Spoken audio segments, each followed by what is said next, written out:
Hey, everybody. Thanks for checking out Tactical Scrubs today. I'm so excited. I have another nurse with me. So this is going to be really exciting because usually it's a whole bunch of Yut Raw guys. And now, so not that Demetrius, not Yut Raw, he's from Detroit, he's Yes, from yes, the yes, side of town where I'm from in Baltimore. So yes, I'm really excited. Demetrius, tell us what you do, who you are, and we're going to talk a little bit about long-term care and yes, definitely a target of potential violence, because yeah, we've got long-term clients. So I'm excited to talk to you today. yeah. So look, thank you for having me on your podcast. It's a little different for me, so I may take a minute to adjust. I'm used to hosting my podcast. I'm Yeah, not you used have to your being a own, guest. right? So yeah. So one, thank you for having me. But to your point, my name is Demetrius Kirk. I am from Detroit, Michigan. I lived there for 30-something years of my life before moving out to this great state here in Hawaii. By default, I always tell people I am a registered nurse. All I do is nurse and care and give back. But for the last few years, I've been working as a healthcare consultant, helping organizations solve their operational and clinical issues. That's awesome. So Hawaii from Detroit, we were just talking about rent prices and how expensive and all kinds of stuff. So, but you're living the dream. He showed me the view. It's gorgeous. So I'm excited to have Yeah. you on here. So tell us a little bit, first of all, what's your podcast called and how can we watch it? And what do you focus on your Hey, podcast? I love it. So I host two podcasts. My first podcast is called Sound Leadership with DJ. Check it out. It's all things leadership, from the janitor to single moms to married couples to CEOs, right? We all have a bit of leadership in us, right? If we got up and got our family to school on time, that was leadership. If Mm, if you made it to work and managed your boss another day, that's leadership, I right? like that. So, leadership is everywhere. It doesn't mean you're sitting in a C-suite position. It doesn't mean you have a title. Leadership is everywhere. So that's one of the podcasts, Sound Leadership with DJ, on all streaming platforms, Apple Music, iHeart, all that great stuff. And then I also have Common Ground with SMK Medical, which is my medical podcast. And we talk about the common ground between all industries in the healthcare, right? So that one focuses on anything and everything healthcare. It's not quite leadership. The people on that guest are MDs, nurses, people such as yourself who, have something to offer the medical field. And, it's my job to really, capture that voice and then get it out to the people. So once again, that is on all streaming platforms. You just search Common Ground with SMK Medical. But I thank you for allowing me to plug Of the course, podcast that's so what this early is on. about. Hello, this is about you. He was like, when we were talking before we started recording, he was like, "Oh, well, this is about you, not me." I'm like, "No, this is your time to talk about you." I'm really good at talking about myself, so I'll get in there. Don't worry about it. But the SMK Medical, I've seen you engage a lot on LinkedIn under some of my content. So if Listen, anybody's looking for Demetrius, you could probably go to some of my posts on LinkedIn and check it out. So yeah, you're a long-term care professional and then you do this yes. consulting for organizations now. Do you only consult for long-term care or you consult leadership for everywhere? Yeah, so by default, as I tell people, I'm a registered nurse, such as yourself, but I also hold a couple other degrees, right? So I have my MBA in healthcare management, which really opens the door for operational excellence, right? And then I'm a licensed administrator, so that allows me to run hospitals and long-term care. So oftentimes people have that licensed administrator certificate or license, and they run nursing homes, LTACs, things like that. So I am anywhere, right? Wherever you are, call me. I will come. I can do remote and I can fly from Hawaii, or let's make it a business trip and you come to Hawaii. Oh, That that used to be. sounds great. Do some leadership training in Hawaii. How do I sign Yes. up? So tell Listen, me, it's great to be able to offer that to people. yeah. So tell me, let's talk a little bit about long-term care and violence because particularly I've had a lot of Yes. engagements with like nurse leaders or people like you said DONs that are in these smaller facilities. They're kind of off by themselves, right? They're very Mm, little um villages, I call them, right? When I yeah. was a DON, I've also run a long-term care facility. I've done a little bit of rehab, worked different places as a DON. And very challenging job. I think when we talked to you before, I said I probably the hardest job I've ever had. Sometimes Yes. you're ordering food for the kitchen, and sometimes you're staffing, the cleaning staff. I mean, it is Sometimes you are the kitchen. you are the kitchen. You'd be like, how does this oven work? No, Yes. you are doing those things because you're caring for your patients. But Yes. obviously, because of constraints and systems issues that we can't change, and I am the type of person that I don't focus on that. I focus on what I can make a difference for and what I can Yes. change. And one of those things is understanding that as a result of some of those frustrations, the patients or family members may have poor coping skills to express those, and sometimes they come out as violent incidents or maybe Yes. incivility. So maybe talk a little bit about some of the things that you've seen and how leadership can effectively mitigate or prevent some of that violence. Woo. Oh, you want to dive into it. So, Uh-huh. here's the deal, and I know we're going to talk about it, and I know you have excellent experience with this. So, I think your podcast, I think what you're doing is great because as leaders, we aren't focused on that. When it happens, it's like, oh man, let me. How many times have I heard this? What could you have done better to prevent this? And they're talking to the nurse. Right. They're talking to the nurse or I the hate that. CNA. Well, so what did you do? Let's focus on your reaction. And how is that leadership? We need to analyze the situation. So when we talk about long-term care violence, not only families, but a lot of times I worked in inner city Detroit. I work in inner city Yep. Hawaii. So the the income level there, the type of people that we're dealing with are often lower income, lower schooling. And not that correlates to violence or anything like that, but I'm just painting you the scene of the settings that I worked in, right? A lot of times I'm in nursing homes where other nursing homes are choosing not to take these patients because they are violent or because they are Mhm. using drugs or have a history of being in jail or something like that, and we're taking these Education patients. is important in understanding why we have to do things to you that may nobody goes into the hospital, nobody wants to live in a long-term care facility Yeah, if they had the choice to go 100%. somewhere else, right? So we have to educate them, and sometimes it is harder to educate or takes more time to educate because their education levels are just lower. Some of them may not even be reading at an eighth grade level. So if you're giving them Agree. printed education, they're not understanding at all what you're saying.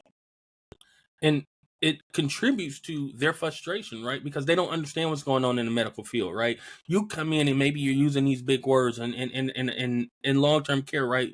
They are in a setting. They were in a hospital. They, here are to rehab or maybe here to stay for forever. But you're coming in, you're using these big words. You're telling them what they can and can't do. This person was just independent yesterday. Right. This Right. person was just living their best life yesterday before they fell off the roof, before they had a stroke, before they got hit by a car, whatever the case. And now we're coming in and we're telling them, hey, you can't do this or whatever the case. And what happens is that person becomes agitated, that person becomes frustrated, and we're not equipping our staff with the tools to prevent that or to mitigate that, right? So what happens is once again, we automatically blame the staff when as leaders we didn't give them the tools. And I tell people all the time, you can't be frustrated because someone is upset or someone is I'm gonna go back to upset because of the change in their life. So let's think about me and you, right? We rightfully so got up and came to this podcast. After this podcast, we're gonna go to Starbucks. We're gonna do whatever it is we want to do. Now That seems like a imagine good idea. tomorrow that imagine tomorrow that changes and they say you can't go to Starbucks, you can't leave, you got to eat this, you got to drink this. Autonomy is a How really would we feel? right. And I think with the newer nurses, like, and a lot of the work that I do is educating new nurses or student nurses or Yes, people that are trying to get into this field. They come in the field wanting yes, to care, but they're also very young. And a lot of them don't even really know anybody who's had the loss of autonomy. And I'll tell you, the best nurses are ones that had to be home nurses for a family member or something like that because yeah, they understand the lack of autonomy. But it is something that can be taught based on your professionalism. So you just yes, have to take the time. And that's one of the things when we do our training, We Yes. spend time talking about nursing professionalism and how to rely on your skill set to establish yourself as an expert and educate the Mm-hmm. patient as we're going along. And it starts from the very time you walk in the door. Good morning, Miss Jones. When I worked at the long-term care facility, it really Yes. used to bother me when people would just open the door and go in the room because they had to empty the trash. It's like, this is this person's house. Like, this is, Yes. I know you're busy and I know you're really stressed out. And like Miss Jones is another patient to you that you love. And Yes. that's like Yes. coming in your auntie's house. You're going to open the door Yes. and it's fine. But Miss Jones may not feel that way. So I like to, two tips that I always give for reducing violence in long term care. And I want to get your feedback on this because you're an expert. Number one Yes. is Yes. make sure that you plan your day or your care, if you can, to the best of your ability, by making sure you have that time to like knock on the door and say, hey, Miss Jones, it's Mel, your nurse. I'm going to come in now because I have to do this.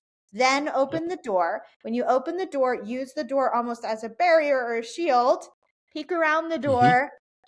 Check the vibes, right? Are we cool? Miss Jones is Yep. cool. Miss Jones is Yep. throwing shit. Miss Jones is not okay. Okay, I'm Yep. gonna maybe shut the door because in long-term care, rarely is it life-threatening that we don't go in the room, right? So Man. we might be able to Woo. shut the door and make a decision. Okay, Miss Jones ain't feeling it. Try again in a little bit. If it's something that you have to get done now, it's education. Miss Jones, you know I have to come in here and take your blood pressure because you took that medicine and we got to make sure it's right. And I got to make sure you're taken care of because I love you. And that's Listen. enough sometimes to turn Miss Jones into, okay, honey, you come over here. I'm sorry. But you have to take that little bit of time. And while we're taking that time, we're in the green zone. We are not next to Miss Jones. We are not in her space. We are back here because time and distance matter. And I am so excited to hear. So that's one of my practical tips. And also making sure that you kind of plan your day. Miss Jones, I'm going to have to bring your pills back around 12 to 1 o'clock. So I'll be in around that time. Miss Jones can tidy up, can do what she needs to do, Mm-hmm. whatever she needs to do in Mm-hmm. her own space. Snapchat her African boyfriends from Facebook dating or whatever she doing. You know how they always get scammed. They're always like, We this on Bumble. wants me to give I him got some money. Honey, stories. turn that off. Turn that off, I got Miss some Jones. stories. African Prince, she done packed up, signed out AMA, and was sitting in the Arabian lobby. Prince or whatever they got over there. Oh my God. I hate that. Don't give your demented Mimo a phone, okay? Because she gonna be sending money to the Arabian princes. Okay? So, to your point, I think it's important, and it's interesting, right? Because I think the focus, according to what you said, has to be put on the schools. The emphasis has to be put on the school to educate the patients or educate the nursing students at the start that these are these patients' home. Now, I teach at the collegiate level, right? I teach second degree, bachelor degree students, and I teach the long-term care portion, right? I teach them what it's like to go into a nursing home. So they get a drill sergeant when I come in, right? Because I am a nursing home administrator. I am a registered nurse, DON, all that great stuff for that sector. So when we're going in, they're learning regulations and everything. But what I do teach them, one of the most important things I teach them is these are these people's homes, and we were respected as so. And when I see a student doing something, I have to pull them back and say, okay, now imagine if this was your house. Would you want somebody to bust in and say, you got to do this? It's time for you to go to the restroom. Stop using this car light. You can't have no water. Turn off your TV. It's too loud. I'm in that mode, like, because they need to understand, because I And add all of that those bit of, things could be true, right, Demetrius? yeah, Like all of those things, you definitely. might be on a fluid restriction. You might have to turn down the Yeah. TV, but it's about approaching it with tact. It's about approaching it with time, but also remembering, I think what sometimes nurses forget is just because I'm a patient, I don't lose my rights. I'm not a prisoner. If while you've educated me as a nurse and told me what I needed to hear, I still have rights to say, you know what, I'm still drink that Pepsi. We all got vices. As I tell people all the time, we all got, some people love to go to Starbucks. Some people can't put down the plate. Some people can't put down the cigarettes, whatever the case. We have vices. But what we think is when a patient goes to the hospital, they don't have vices no more. Right. Well, that contributes, I'm sure you're going to say, to violence because When's the now you're last time taking away you their coping smoked? Oh, I mechanisms. quit. When'd you quit? Yesterday. Like, Yep. Right before walking in this door. but if you had a cigarette, I always say, did you really quit? Because I have a cigarette here in my pocket. And they're like, oh, you do? And so I'm like, you didn't quit. Like, you're not Yeah. a, You just that's stopped my, because you had to come in this building. that's my that's my test. That's my lie detector test in the room. Be like, well, I smoke. I was hoping you had a cigarette. I could bum a lighter from you. You got a cigarette. Then they'd be like, And you got listen, any they pull it out, and you're like, you ain't supposed to have no lighter in here. What are you doing with that in here? There's other people in this room. You can't be doing that. I'm like, Listen, are we so gonna light us on fire? it's important to educate about autonomy. It's important to provide the nurses with the skill set to decrease their chances of being victims of violence. Now, anybody can be a victim of violence. One of the things I used to teach, and I say used to because I live in a great state of Hawaii and they don't allow firearms anymore. So Mm, in Michigan, I was a firearm instructor and I used to teach people to get their concealed pistol license. And I used to tell them the last thing you ever want to do is have to use a firearm to defend yourself. That is the absolute last thing. Nobody wants to use the firearm. Nobody should be drawing their firearm unless you're going to use that firearm to defend yourself. With that said, my focus was on increasing situational awareness, yes. knowing where your exits are at all times, and being familiar with the person you're dealing with as best as you can. So Right. once again, we go back to Miss Jones. If we know Miss Jones don't like to be woken up before 7, don't walk in that door at 6:59. Don't Mm-hmm. disturb her when Wheel of Fortune is on. Don't disturb her when she's watching old episodes of Jeopardy with Alex. Don't Mm-hmm. disturb her.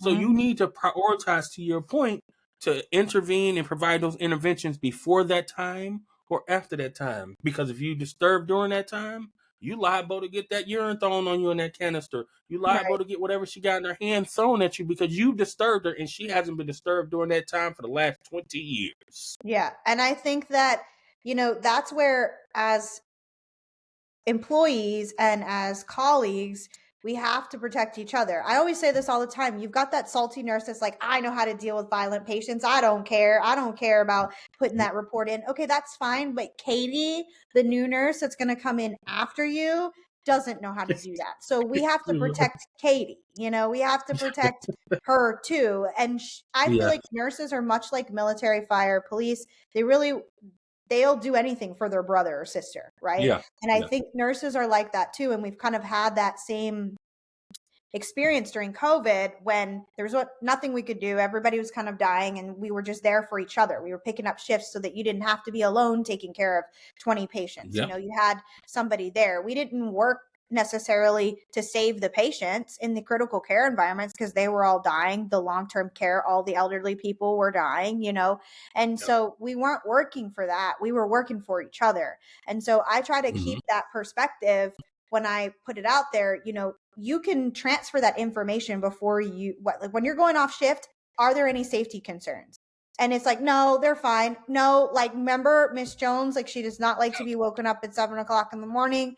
Like, you will have a safety concern if you do that. So Yeah. avoid that. And those kind of things that you can pass on in report should be just as valuable as knowing Mrs. Jones' renal function. That's a different perspective. And to that point, as a nurse, I've never asked that question. Is there any safety concerns, right? We're so focused on the critical labs. We're so focused on the orders. We're so focused on the mission. But I think we can get lost in protecting ourselves. One of the nurses here recently, and I don't know much about it, so I don't want to speak out of pocket, but there was a nurse I do know here at the Hawaii State Hospital, which is our psychiatric hospital for this island, who recently lost their lives due to violence, right? A patient in a psychiatric hospital. And, you make me think, what were the protections that were in place for that patient? I mean, for that nurse, right? What were the protections in place? Did they have a process to assess their residents or their patients for violence, right? So, that's some that's a good thought. I appreciate that because that's something I can interject into my next batch of nursing students that I have coming up in January and saying, hey, when you're getting a report, ask about safety concerns. And Is there be able, anybody be able agitated to or things like that? be able to coach your colleague. And they'd be like, no, they're fine. Be like, you didn't see any signs of behavioral anomalies, right? So a lot of nurses do not know what a behavioral anomaly even is or what they should be looking for. But they're excellent at assessing because we're looking for other things. So all we have to do is kind of sprinkle in the pieces that we need to look at. So a behavioral anomaly is something that is an indicator of violence. And something as easy as rolling their eyes or turning away from you while you're trying to do something could be an indicator of violence. It's not just them being difficult. That is not a normal psychological response to an authority figure trying to help you. So somewhere in that chain of this person's here to help me to get better, they don't understand that. So where in that chain is the disconnect? And right there, we should step back, take a step back. Okay, distance. Now I have to see if I have the time to figure out why they're acting this way. And you can say, are you okay? How can I help you? And open hands, we always teach one hand to the chest, one hand open, because if you grab that hand, I have the other hand to take your hand off and switch back while I'm walking out the door. Because like lots of elderly people like to grab, right? They do this like No. grab. and, And and so they the got the thumb, strength. they got this strength and then they get their nails in. So if you can just one hand out, they grab that hand and you actually remove the thumb and give them their hand back while you're stepping back and you've always got one hand away, they'll never completely get you, right? And we're going to fixate on this interaction, patty cake. We're gonna dance. We're counterbalancing what they're doing, so I can get out of the room and maybe get a second pair of hands to do whatever we got to Wow. do to Miss Jones, right? But at the same Wow. time, we're trying to figure out what is going on, and I need to be able to document that. So if I don't know what to document, Miss Jones was just rude. That's not anything when we look at analytics, when we're trying to look at Yes. quantitative or qualitative data to get Yeah. research, we have to say Miss Jones showed the behavioral anomaly of rolling the eyes, turning away from me, and then I stepped back as a way to avoid that potential violence because we know that statistically those things are indicators of violence. And now I can go document and figure out what's going on and protect myself and my license by documenting those behavioral anomalies. Maybe telling the doctor Miss Jones isn't herself today. Maybe that was the first sign that Miss Jones has a UTI. And Ooh. the nurse caught it before we were septic and had a fever Mm-hmm. and blah, because Miss Jones usually does not exhibit any behavioral anomalies in regards to this care action item. If there are certain care action items, Miss Jones does not like to be straight capped. She's going to give you a hard time because she likes to Mm-hmm. do it herself better. And Miss Jones isn't safe to do it anymore because she's blind and she can't see nothing. So we have to educate Miss Yes. Jones that I'm here to help you. I know you don't like when other people do this, but unfortunately, Dr. So-and-so makes me do it for you. You've already acknowledged the perceived barrier to her because you know it, because the previous shift told you that during that care action item, she exhibits behavioral anomalies. Yes. You you said so much there, and I think what's important is that we start to integrate some type of training into our education, right? We got to get it at the root, at the base, right? And We're publishing this it's. textbook. Are you really? Tell We're me about it. publishing the textbook. We're calling it TACT Book, TACT, the Tactical Approach to Caring Training book. Wow.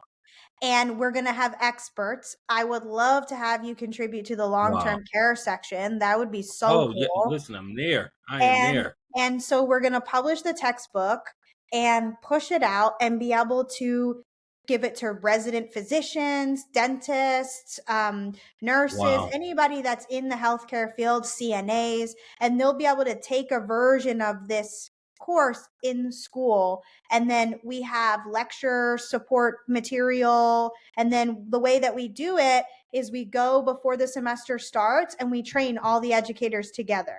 And then they can take Right. the different portions and put it, like if they're a labor and delivery clinical instructor, we can do a simulated labor and delivery, potential domestic violence, that type of thing. Wow. If they're a long-term care instructor like yourself or community health, Yeah. they can do their particular things. But we train them first. And then once we train them once, all they have to do is get the digital textbook and they're ready to go. You know what's interesting, and my specialty is long term care, and then that's we call it post acute care because Yes. that factors everything. We changed the name.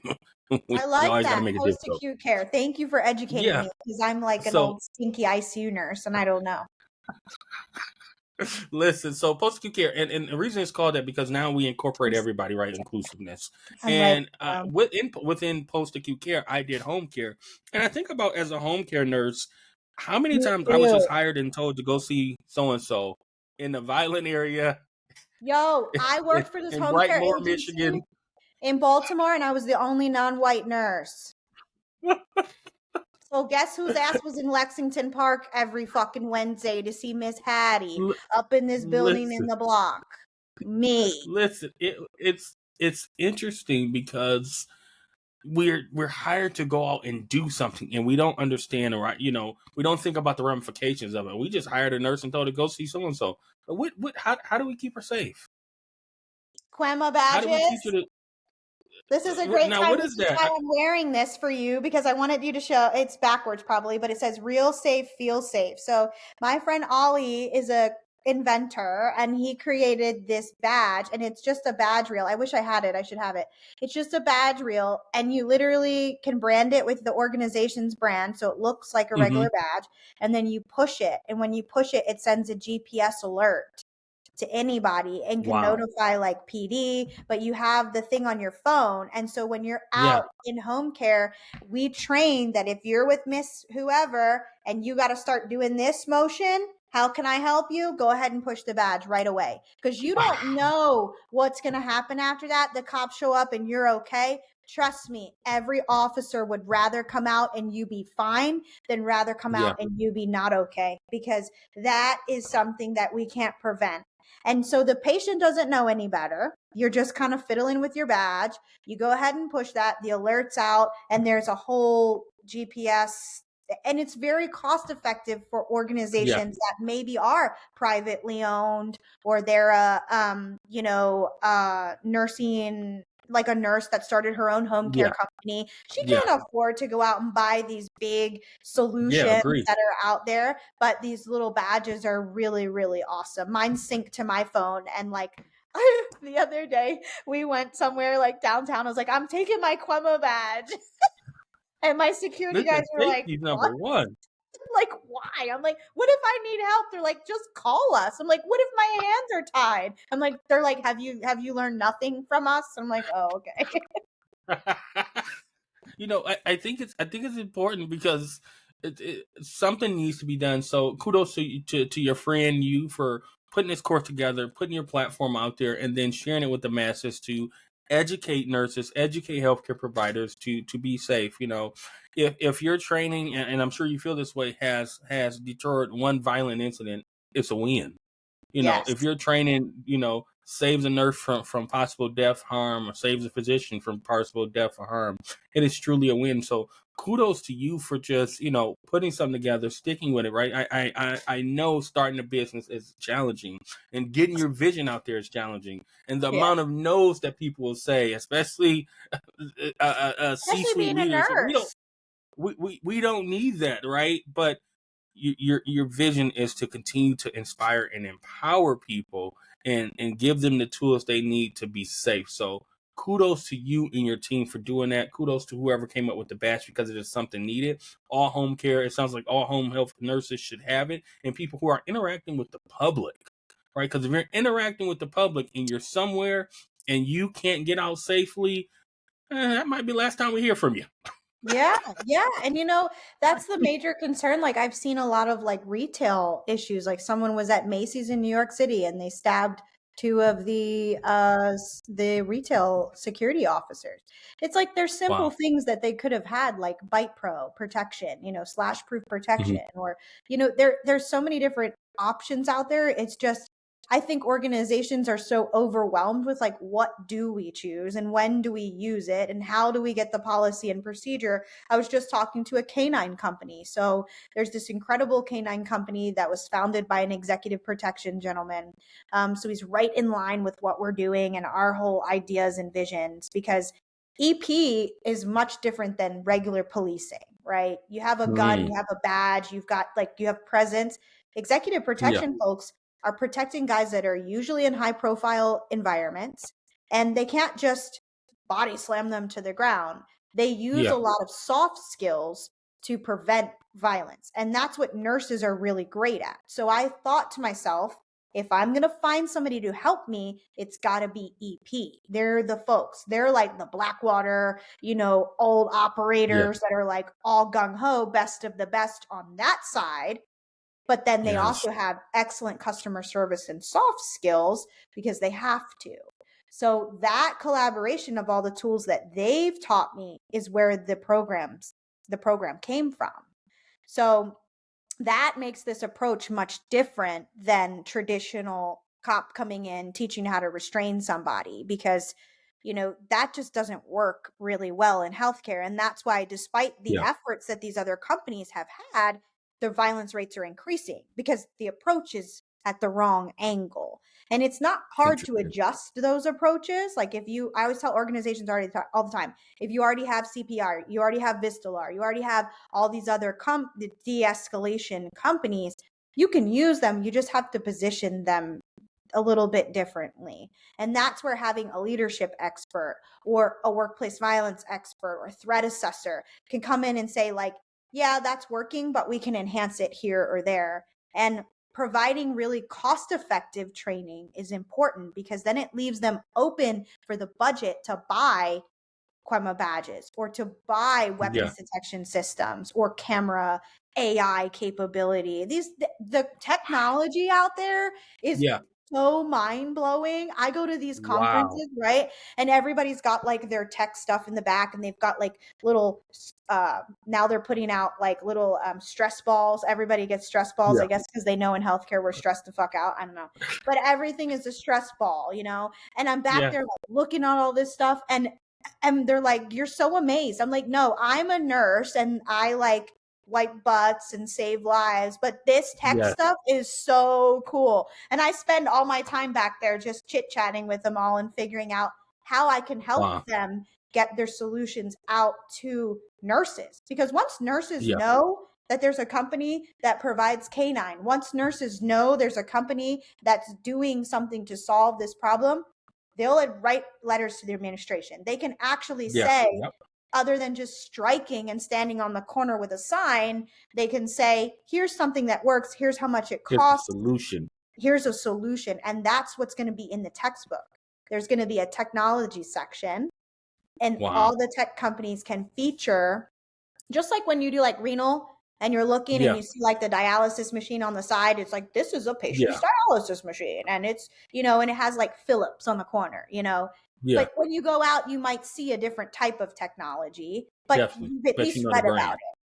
it. Yes. That's what we're trying to achieve with this textbook. Wow. Now, when do you think it'd be ready to put out? Like, it sounds like a great tool for clinicians and everyone alike, right? So when is it going to be ready to be put So out? we just formed the board. I literally just formed the board. I got a call from a friend of mine at a major university here in Texas that is really forefront with like the Department of Homeland Security, and Mm-hmm. they are asking for research proposals.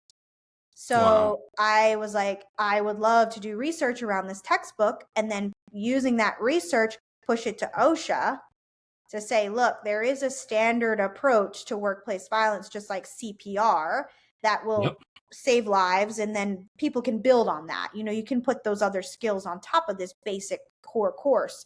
But to show the qualitative and quantitative data, retention, decrease in liability and lawsuits, decrease in workplace injuries, decrease in discontent with the nursing community. Maybe how does it retain nurses and attract nurses to the profession?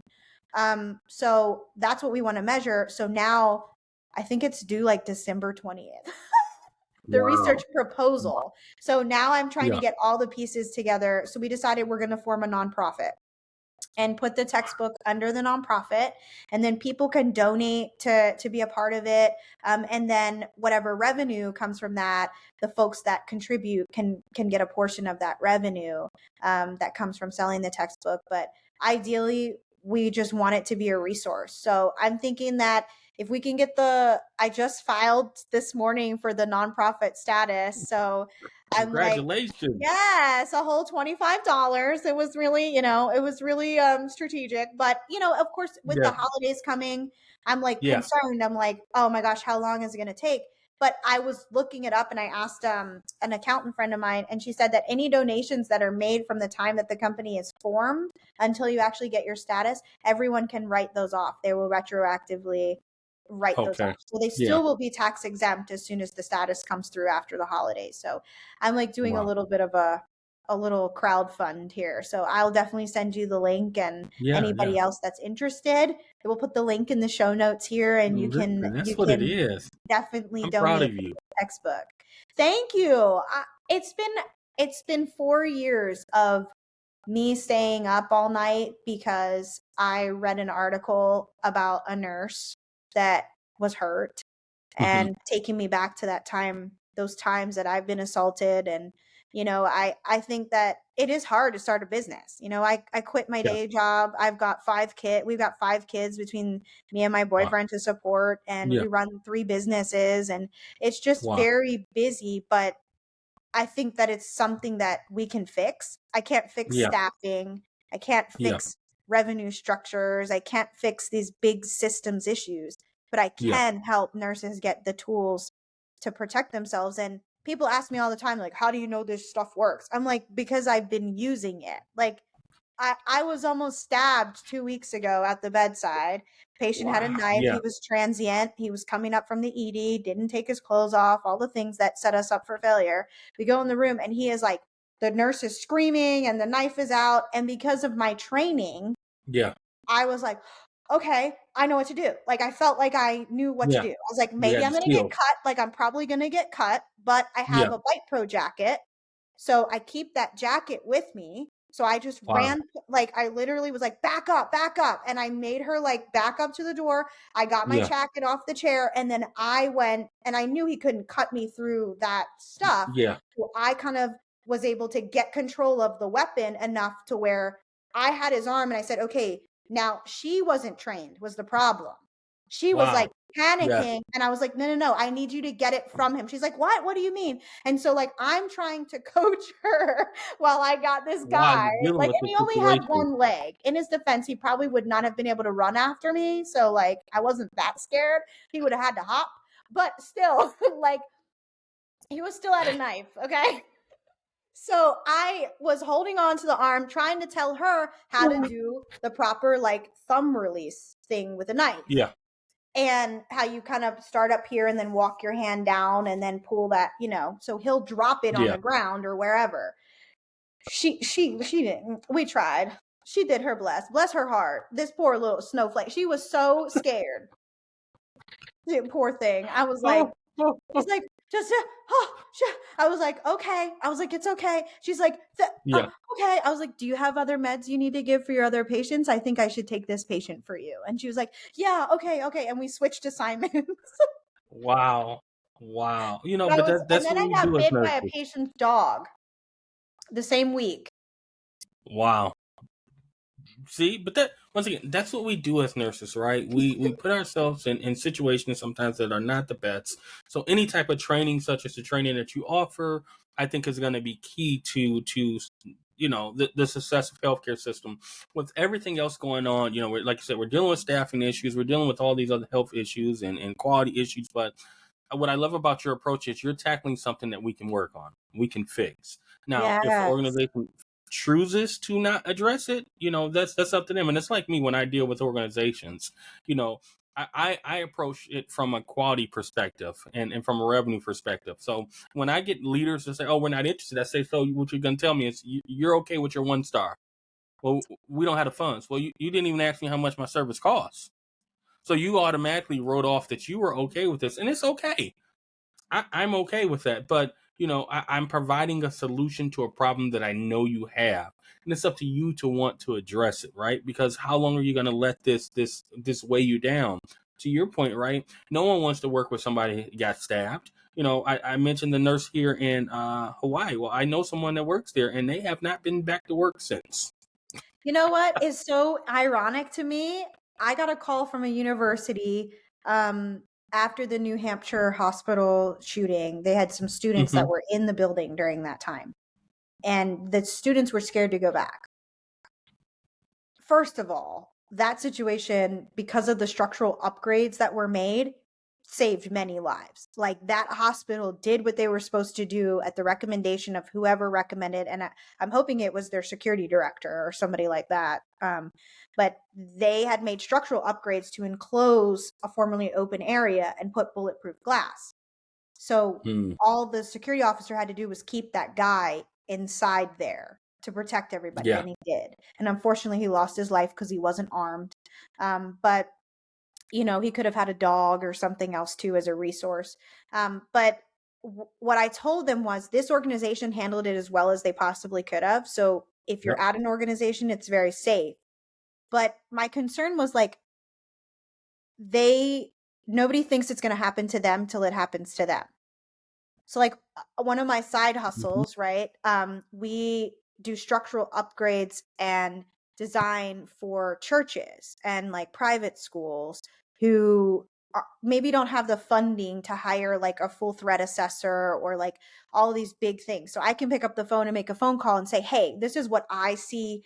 You think that's probably accurate?" And they'll say, "Yeah, that's probably a good idea." And I can do it much more cost effectively than one of these big yeah, organizations, and then ask the tech companies to come in and support in those areas. But I just talked to a couple churches, and the first thing they say, "Oh, we don't think that's a need here." I'm like, "Yeah, but God it's got us. not a need yet. But once it becomes a need, you're going to call me and be like, 'Whoops.' Yeah, And you're going to yeah, remember yeah, this conversation we're having. And yeah, you're going to be like, 'I had the opportunity to prevent my friend John from getting shot. yeah. And now I'm going to John's funeral. And I should have at least talked to her.'" Hmm. And the weight of that is something that I'm trying to avoid for the organizations. And that's why we made our training so cost effective, because I would want them to be able to hire someone like a Yeah, leadership individual like you, or, yes, someone else that can help build out the comprehensiveness of a plan or a program. And so training isn't the barrier. I hear like, we can't afford that. We have to do it next year. That's not good enough anymore. Like we have to do it yep, all now, and you just have to figure out what those things are. And that's why I love having people like you on the podcast to tell about what you do and what you're seeing. So in your consulting work right now, are you seeing like a concern for violence? Is that something that people are mentioning, or is it something that people are not very focused in on your area, that post acute care area? yeah. So when I get a call, it's usually because an organization has failed to survey. They're not maximizing their revenue. There's inefficiency. So I'm often on the side of improving operational issues. As I mentioned, I am a registered nurse, but I don't truly dive into clinical unless I absolutely have to. So to your point, no, it's not a focus. Should it be a focus? Yes. Is it something that Do you I think it know would I'm going to help? start to? Yeah, of course, right? Because staff turnover is everywhere. Staff getting bit, staff getting abused, family members coming in. I think we need to have something. All the orientations I can reflect on, there's been nothing about de-escalating the situation. Not even a pamphlet, a handout, a quick YouTube video. But then we throw them out there and get mad when they don't respond how we would want them to respond. And I always say this to leaders. Oh, I'm in school to working on my doctorate in nursing, and my project centers around fall prevention and fall education. Mm, And what I tell people, what's interesting is we hire a nurse and a CNA and just expect them to know interventions to prevent falls. But who right. actually taught them? They learned it a couple years ago, maybe 20, 30 years ago in school. We expect them to be able to keep that patient safe. And that's similar to what you're saying, right? Who taught them to de-escalate a situation? We expect them to come with that. But if our expectations is everybody's going to bring their own sense of joy to the party, it's not going to be a great party because they don't. We Right. didn't tell them what to bring.